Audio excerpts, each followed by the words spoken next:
I'm reading. Everybody has got the text for what we mean by spirit. Okay? Yes, Rangada. Okay. Yes, we have. Okay. I start the reading. For what we mean by spirit is self-existent being with an infinite power of consciousness and unconditioned delight in its being. It is either that or nothing, or at least nothing which has anything to do with man and the world, or with which, therefore, man or the world has anything to do. Okay, so he is defining spirit. Spirit is a very generalized word for God. If you use the word God, immediately the idea of someone like a human being comes up, who is far superior to humans, but he is like a human being. So that's why the word spirit includes also the personal aspect of the divine as well as the impersonal aspect of the divine. So spirit. And what is its characteristic? Main characteristic? Self-existence being. Self-existent. Nobody has created. Everything in the physical world is created. But the divine is self-created. He is himself. Actually, from a logical point of view, it's very difficult to understand this. How can you create yourself if there's no power? So, for the mind, it's a big problem. What is this? When you go back, something has been created. And when you think of something has been created, a shop has been created by the owner of the shop. Who has created the owner? Okay, let us say God has created the owner. Who has created God? There you get stuck. He has created himself. How can he create himself without, when nothing is there, how can he create himself? It's a big problem for the mind. But anyway, we have to accept that on faith. And your faith will be justified with experience. Okay, so self-existent being. And if he is self-existent, what are his characteristics? Infinite power of consciousness. So power is there, but infinite.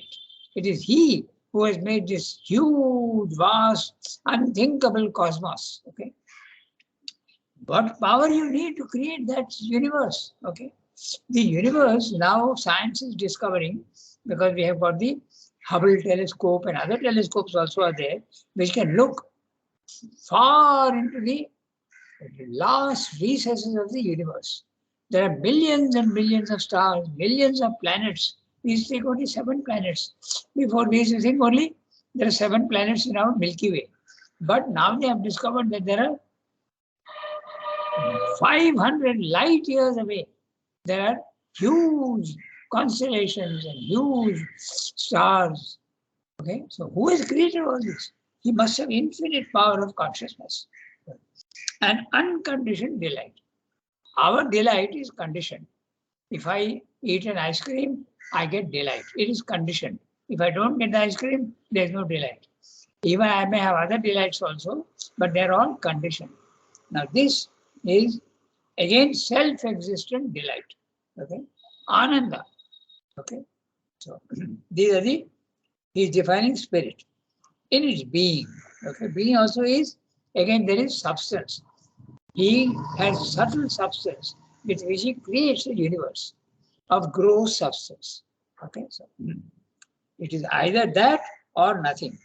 You have to say it is either that or nothing, because in spiritual experience sometimes you get the experience of a nothing. Okay, the nirvana experience, the self, where you feel that there is nothing, but there is something which is indescribable. That's why he's saying it is either that or nothing. Or at least nothing which has anything to do with man and the world, or with which, therefore, man or the world has anything to do. So this is spirit. Okay. So, matter, body is only a mass motion of force of conscious being employed as a starting point for the variable relations of consciousness working through its power of sense. Its power of sense. Okay, so let's see what he's saying.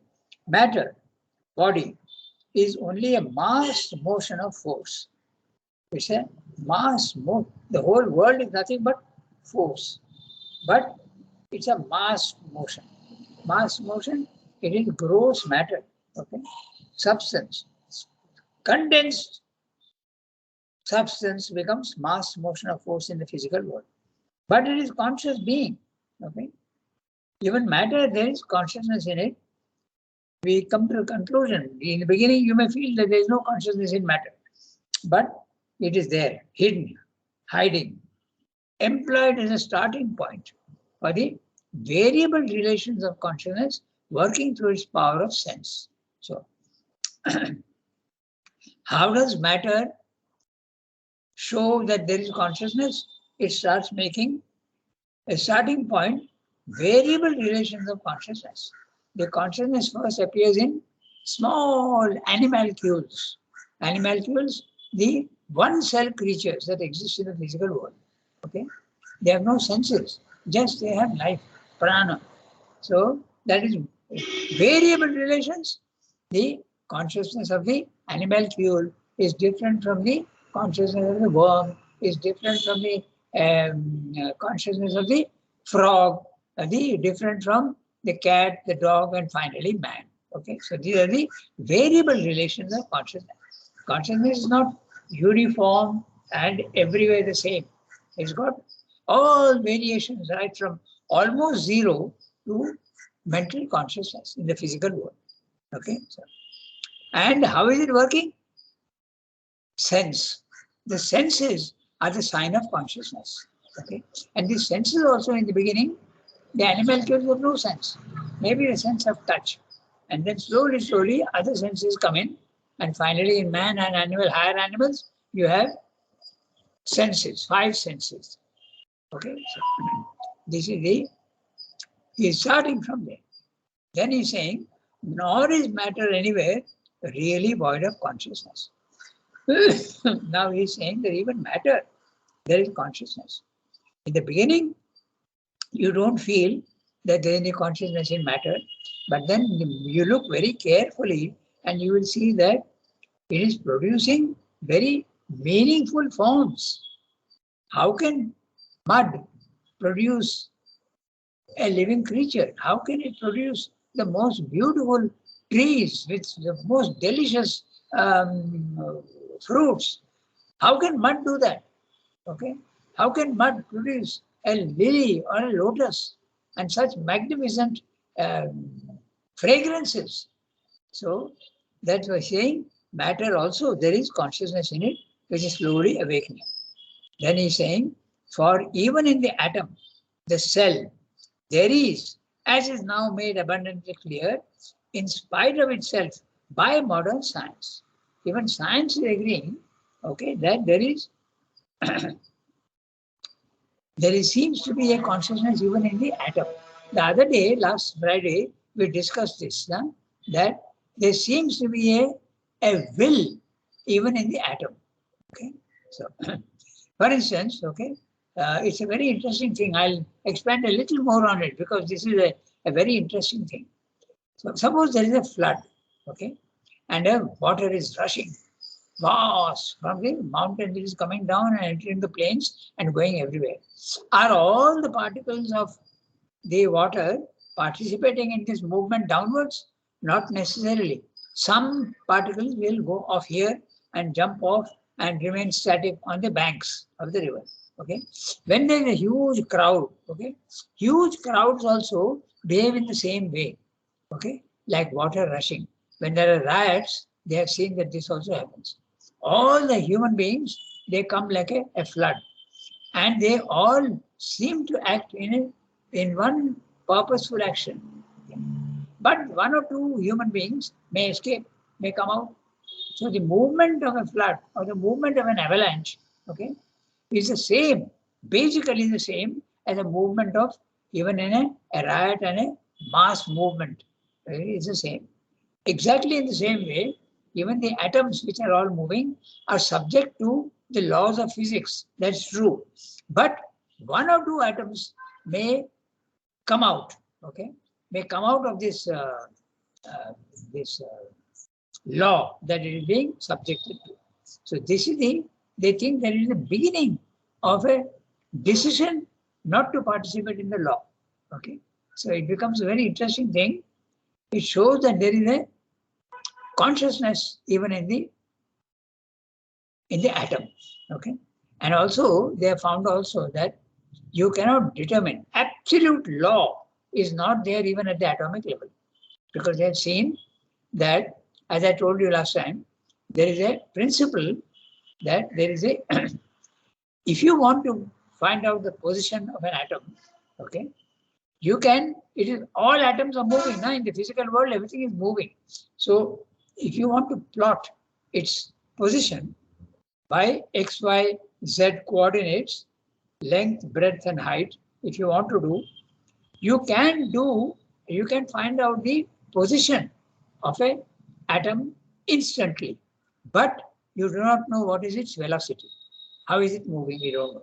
And if you can find out the velocity of the atom at a particular spot, you don't know where it is. So there is the uncertainty principle, which shows that even there, laws cannot bind the atom. Now, consciousness and laws, are they not opposites? Just think. Okay. When there is consciousness, I can select not to be part of the law. Okay. So this is the opposite. Okay. And both these go back to Chit and Shakti. Shakti creates laws. It is force, but it is force which acts under compulsion. It is force that makes possible laws. But freedom is exactly the opposite. And consciousness is exactly that. So even at this physical level, the consciousness also is there as well as force is there. Okay. At the lowest level, force is more apparent, but consciousness is there hiding. At the higher level of the Brahman consciousness, the force is held back. You can say it is hiding, but the consciousness is full. So at the highest level, they are equal to each other. Okay? So this is what Swami is saying here. Consciousness is there in matter also. I have given you the scientific basis as well as the philosophical argument for it.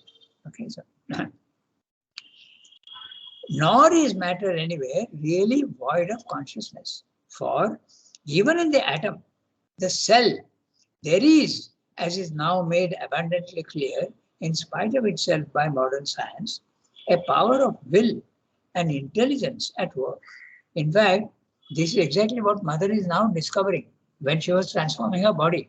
Between 1970 and 1973, her whole body, each cell became conscious. Look at our condition. We may be conscious in the mind, okay? We may be conscious in the vital.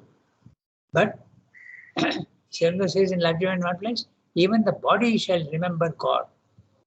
And in Mother's case, it is not the body, it is every cell that is becoming conscious. Okay, and she was fighting that at that level. So this is ultimately that has to happen. Okay, every cell in the body has to become, its consciousness has become obvious. Okay, so even in the atom, the cell, there is, as is now made abundantly clear in spite of itself by modern science, a power of will and intelligence at work. Okay. But that power is the power of will and intelligence of the self. And in matter, where is that intelligence coming from? It is coming from the highest level of the self. It has reduced itself, but it is still there very much in matter. Okay. That power is the power of will and intelligence of the self, comma, spirit or Godhead within it. So now he is using these three words, self, spirit or Godhead. Somebody asked me what is Godhead? What is the difference between God and Godhead? So God is the personal aspect. Okay. Godhead is the capacity of being a God. The potentiality of being God is Godhead. It's the principle of being a God. Okay. This is there. Within it, okay, God is there within matter also. That's what he's saying. Okay, within it. Even in the atom, it is there. It is not the separate self-derived will or idea of the mechanical cell or atom. The divine is there very much in the cell. This universal will and intelligence is involved. It is not apparent, it is involved. Just like the tree is involved in the seed. You don't see it, but it is there. Okay? It is involved. Develops its powers from form to form. The first forms are the living creatures, and then, no, not only that, even the inconscient produces matter, and matter has got forms. Even in matter, there are 100 types of forms. All the elements that we know, when I was at school, there used to be only 80, 90 elements. Now they count more than 190 elements. Okay, silver, gold, platinum, okay, oxygen, hydrogen, nitrogen, okay, then uranium, plutonium, thorium, all these are all forms of matter. Then you have got semi-precious stones. So all these are forms of matter. And when you come to life forms, there are even more. It is to the power n, okay, huge amount of forces. These are all the forms that are being formed, made by matter. Okay. This universal will and intelligence involved develops its powers from form to form.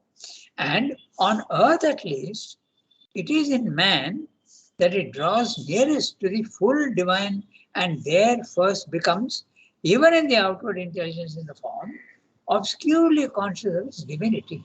So in man, you become obscurely conscious of the divinity in the beginning. Even the savages, when humanity comes up, they feel that there is a power in the wind, there is a power in the water, there is a power in the sunlight. Okay, and they worship that. It's a very vague and not at all very clearly defined, because you can't define the indefinable. Okay, God cannot be defined. So then, even in the outward intelligence form, obscurely conscious of divinity. Note the words very interestingly. And on earth at least. What does he mean by that? Okay, very interesting. On earth at least. He's saying that there can be other systems in the universe which may not be like this. Okay, may not be. He has discussed this in other places also, that evolution is there in the physical world. This is our world is based on evolution. But it is very possible for the divine to create worlds where there is no evolution, or there will be evolution of a different type. Okay, so he has got infinite power. He can do what he wants. So just these 4 words, on earth at least, the suggestion is there that it could be elsewhere, somewhere else. Okay, he has used in Life Divine also. In other places, he has discussed this question. The divine is not bound to create only one world like ours with only fixed laws. He can change the laws. He can make 100,000 different worlds. Okay, so on earth at least suggests that.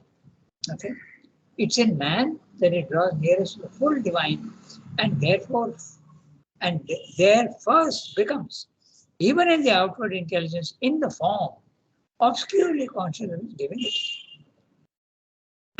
In man, okay, it's in man that it becomes obscurely conscious of divinity. The animal is certainly not conscious of divinity. It's conscious of its environment, but not divinity. I read the next sentence. But still, there too, there is a limitation in man. Okay, he may be vaguely conscious that there is something called God or spirit, but there also is a limitation. There is that imperfection of the manifestation which prevents the lower forms from having the self-knowledge of their identity with the divine. So in other words, he's saying, man may be conscious of the divine. That also very obscurely. But in the animal world and below, there is no question of their being conscious of divine. Okay. But still, there too, there is a limitation. What is that limitation? There is that imperfection of the manifestation. Note the words imperfection in the manifestation. So, in the we have discussed this many times. They are fundamental ideas. The Manifestation implies form. I keep repeating this because it's very important to remember this. Then many other questions also come up, get solved if you remember this. So manifestation implies form, because without forms there can't be manifestation. And form is always limitation. And limitation automatically also logically, it implies imperfection. And that imperfection prevents the lower forms from having the self-knowledge of their identity with the divine. So only in man, a vague, obscure understanding of the divine is there. Right? Awareness of some sort of divine, but not in the animal levels, certainly not in the plant level, and certainly not in matter. Okay? It is there hiding, involved, but you are not conscious. For in each limited being, the limitation of the phenomenal action is accompanied by limitation also of the phenomenal consciousness, which defines the nature of the being and makes the inner difference between creature and creature. Let's try and understand what he's saying in this one. For in each limited being, I am a limited being, you are a limited being, a cat is a limited being, and a dog also is a limited being. The limitation of the phenomenal action is accompanied by limitation also of the phenomenal consciousness, which defines the nature of the being and makes the inner difference between creature and creature. The limitation of consciousness goes on varying. He has told you earlier, variable relations of consciousness. So it becomes different for each one. Now the idea of the one becoming the many also is coming in. Okay. So the divine works behind.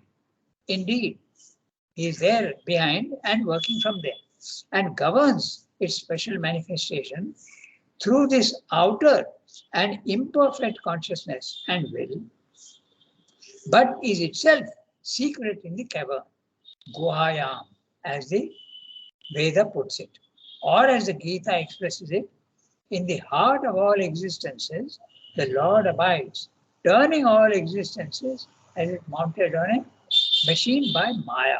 Okay, this is the 61st verse of chapter 18, the last chapter. Ishvara sarva bhutanam hriddeshe arjuna tishtati. Brahmayan sarva bhutani, turning them round and round. Yantra rudhani, as though mounted on a machine. How? Mayaya, by Maya. So the divine is very clearly there. The Veda also says that, and the Gita also is saying that. So, this secret working of the Lord, hidden in the heart from the egoistic nature consciousness through which he works, is God's universal method with creatures. The God does not reveal himself here. Okay? He only shows his what he has created, but he is hiding behind. It's like the exhibition hall in which all the paintings are exhibited, but the artist is not present. You don't see the artist. Sometimes in our exhibition hall, the artist also is there and he explains to you what he means by each picture. But here in the world, the artist is very much hiding. Okay? But if you want to know who the artist is, you have to do yoga. And then you will come to know what the artist is.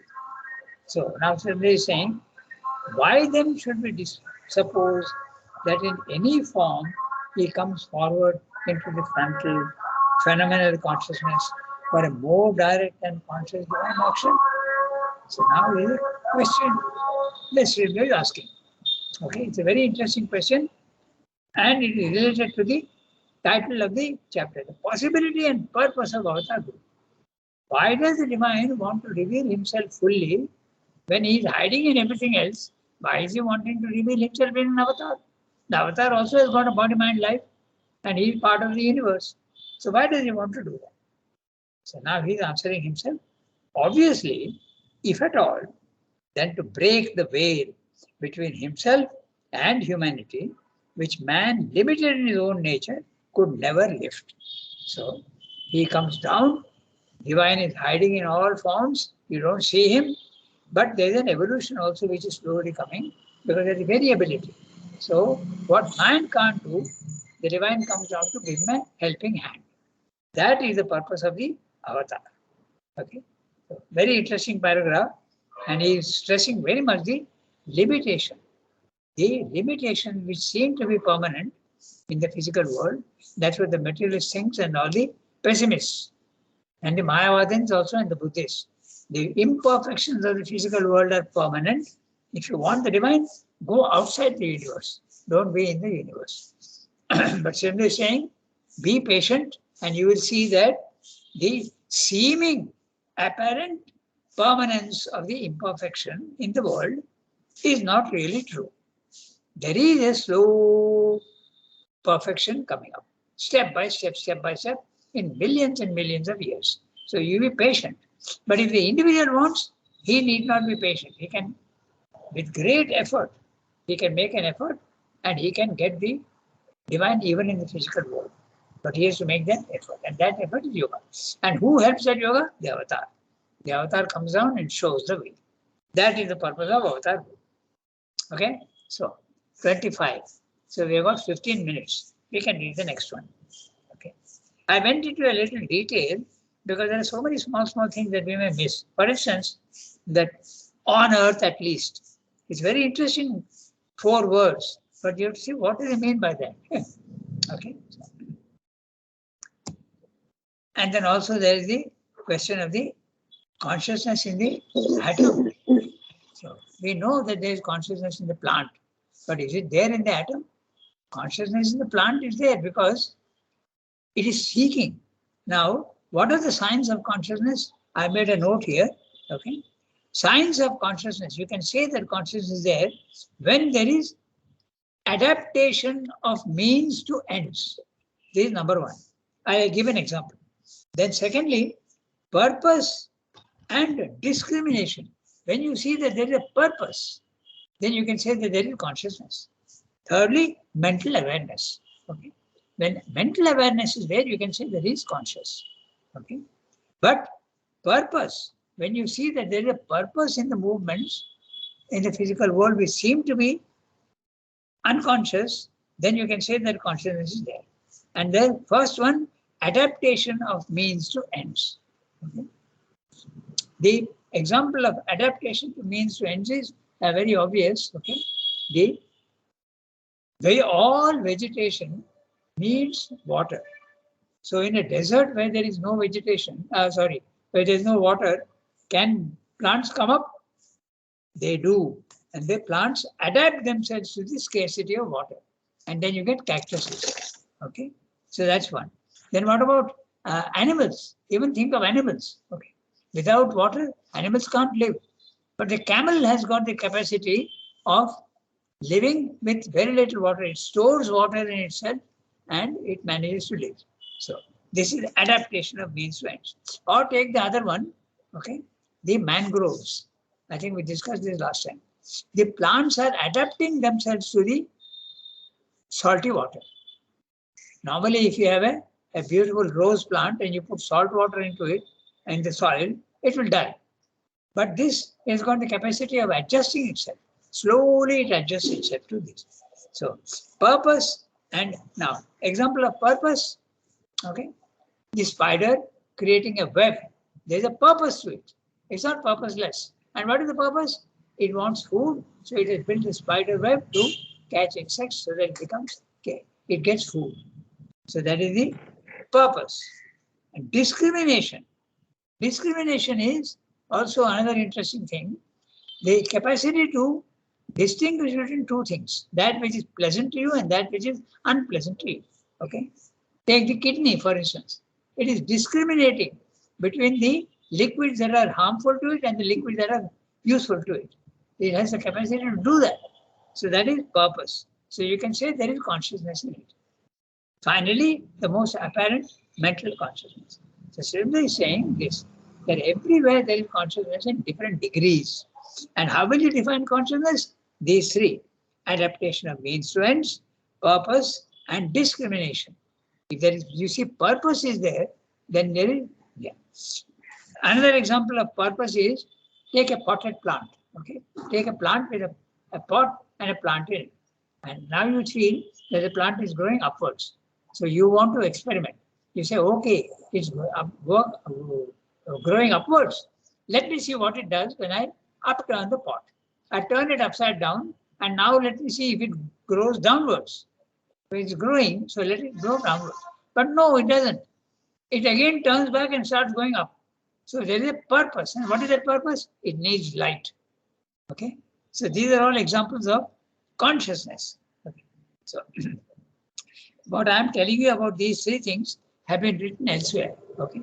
There's an article, The Philosophy of the Upanishads. It's a 60-page book where he has discussed this hidden consciousness. And there he mentions these: adaptation of means to ends, purpose and discrimination, and also mental awareness. Then you can say consciousness is there. Okay. So that finishes the para that we have just now read. Very interesting para, full of details which have to be clarified. So then we go to the next one. The Gita explains the ordinary. It's one page. We can read it. Let's read it. So who will read? Can I ask a question? Go ahead. Go ahead. You know, the other day you were talking about the horoscope. Yes. Now I want to know, what about the signs of the zodiac? Yeah. The sign. Like, yeah. I mean, That's it. Has Mother and Sri Aurobindo said anything about it? I don't know. I have not read too much about that. But astrology has been developed to a large extent, and all these zodiac signs, they have their influences, each one. No? And those who know astrology, they know that. So, for instance, there is Shani. Okay, Saturn has got a negative effect on fate. Then there are others, which there is a positive signs. So there are all these have got different influences. Influences can be good, influences can be retarding, and they can also be very negative. In fact, everybody at some time or other goes through a patch where it is, you go through a very difficult patch. Okay, that time your life is going through the influences that are there in the universe in the form of the zodiac signs are influencing you. And that is the reason why this Rahu Kalam, which people mock at, okay, there is a truth to it. Okay. And the truth of the Rahu Kalam, I can explain in another way also. There are forces in time which are helpful, and there are forces in time which are not helpful. For instance, think of the pendulum. Okay. Now the pendulum movement is going like that. Now, if you want to progress and you want to make, I am giving you the example of the pendulum. Suppose you want the pendulum to increase its speed and its reach. Instead of going here, it's going even more. You want to do that. When will you be able to do it? You can't do it when the pendulum is at the lowest level. You have to do it when it is at the highest point. When it is there, even a small tap, okay, it's going up like that, it becomes stationary for a second, not even a second, for a millisecond. Then you give it a small tap, then it increases the speed. But if you give that tap at the lowest level, it will produce a negative effect. In other words, what I'm saying is that in this pendulum of life also, there are moments where a little effort will produce a great result, and there are moments when even a great effort will produce very little effort. I refer you back to the hour of God. If you remember, he uses exactly these words. So that is the zodiac signs. They are the ones that create negative influences and positive influences, and also their combinations. Okay, the sun, the moon, okay, Jupiter, okay, Mercury, all these planets have got their own influences. The planets have nothing to do with that.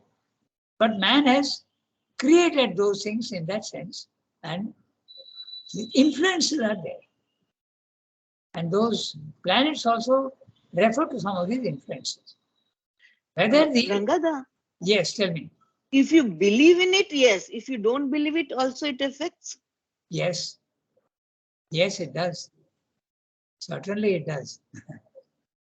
Because our belief or not belief is nothing. We have to adjust ourselves to the. Rangada, Yeah, tell me. Yes, What Archana. I feel, yes, what I feel is rather than the effect of the planet, I mean, it's just my, and whatever I have studied of astrology from that, Okay, tell me. the position of the planet Ah, show are more indicative rather than positive. exactly. Like suppose I'm born at a certain mixture of planets, a Ah, certain position of planets, a certain combination. So yes, that just indicates that my life will have such and such and such and such a trend. Again, there is difference of environment. Like at the same moment, there are so many people who have taken birth, and yes, at different places, different environments. So all that also affects. Second thing, even this, which negative periods and positive periods, often those negative periods are the periods in which you can, like Mother and Sharon both tell that suffering can be the point in which you can take a jump. So probably yes, those negative periods, what I have also seen in my life, the negative periods which are worldly negative, can yes, always be a very positive aspect for our divine, progress if we take it that way. But exactly. if we take it that it is a bad period, like the Shanikal, that Exactly. Sade Sati which we say, or the 2.5 years which are the worst. So in Yes, that time, either it can help, worldly it may be negative, but it can give you big, of course. leaps when in your, like, my coming here is in such a time. So just, I wanted to share this Yes, because yes. I will more add a indicative little. than positive. Yes, uh, sure. It is indicative, but it is also determinative. Also, you can't say that there is no determination. Okay, then I'll also add to it a little bit. These influences are only one aspect of life. There are 100,000 influences, other influences. What about your own effort? That's also an influence. That also is a factor which is determining. What about divine grace? That also is it. So we can't say that these are determinative absolutely. There are other determinative forces also, and their combinations is what creates the your final condition in life. Okay, as I said, your effort, okay, for instance, okay, and what about your divine grace? That also is there. There are all sorts of forces. These 12 forces of the zodiac sign are not the only ones. They are very broad categories. So what Archana is saying is absolutely correct. Even when you are going through a very negative period, okay, you can benefit from them. So these are all but the negativity in this sense that you will go through difficulties. Okay, the difficulties can be turned into opportunities, but that does not mean that the difficulty will disappear. Okay, he says that very clearly in many other places also. For instance, if your psychic is awake, okay, you will take the difficulties in the right way. But there is no escaping from the difficulties. Okay. The difficulties will be there for everybody. Why? Because you are part of the universe and universe is full of imperfections. So these imperfections will definitely affect you at some time or other. Okay. No one can have only a life of misery throughout, and no one can have a life of only pleasant experiences throughout. This is a world of imperfection and variation. There's constant movement here, and that means up and down. So this is the fact. So your own attitude towards makes a huge difference, certainly. But the negativity is there, okay, and positivity also is there. Your attitude is something else to it, okay. In fact, in one place, Mother says that if your life is without any difficulty and you're sailing through very, very clearly, maybe it could be a sign that um, uh, the divine is not bothering too much about you. My words, huh? So, but he says that when you are saddled with many difficulties, this is an opportunity being given to you. It is divine grace that comes. Okay. There is a very interesting video going on YouTube, which says that it's a very interesting one. If I can find, I don't know if I can forward it, but it's very interesting. An old man is saying, I asked for courage to the divine, and he gave me difficulties. I asked for love, and he directed a lot of hatred towards me. Okay, so it's exactly like that. I asked for I asked for capacity to deal with situations. He gave me problems to solve. Okay. So your attitude is something. But the zodiac signs are different. You can have a different attitude to the zodiac signs. Certainly. It's a very interesting discussion. And there is so many different aspects to see to it. But what Archana said that they are indicative, but you must also remember that they are also determinative to a large extent. But as I said, there are other determinative influences also. Okay, the one who is very tamasic, the determinative factor will dominate. But if you are very sattvic, the determinative factors, other determinative factors will come in. And if you are very already in a divine consciousness, the divine grace is also a determining factor. So many different conditions are there. Any statement that you make in the physical world, absolute truth can never exist in the physical world. It can always be different. Even such a simple thing as physical laws. Suppose the law of gravity. Okay, when you go 100 miles above the earth, law of gravity disappears, and you go to zero, absolute zero temperature, law of gravity disappears. Okay? So laws are there; they are determinative, but your reaction to them can vary. That is definitely there. Okay, so What about karma? I karma think somewhere Mother has said that if you follow Sri Aurobindo's yoga and surrender, then your whole karma gets wiped out. No, not like that. No. The karma will not get wiped out. You will have the courage to face your karma. Karma cannot be wiped out. The karma will be there. What you have done in the past will come. So this idea is not very correct, Yasmin. The karma will be there, but you will have the wherewithal. You will have the capacity to face your karma. And your attitude can change. You will see the difficulties, as Archana said, the difficulties won't vanish. The difficulties will be there, but your attitude towards the difficulties will change. That is the truth. Okay, we have gone 2 minutes beyond the time, and we'll close today. Okay, so these are very subtle. Merci. Okay, Merci beaucoup. okay. Bonne journée. Bonne journée. Au revoir. Thank you, Rangata. Thank you, Rangata. Okay.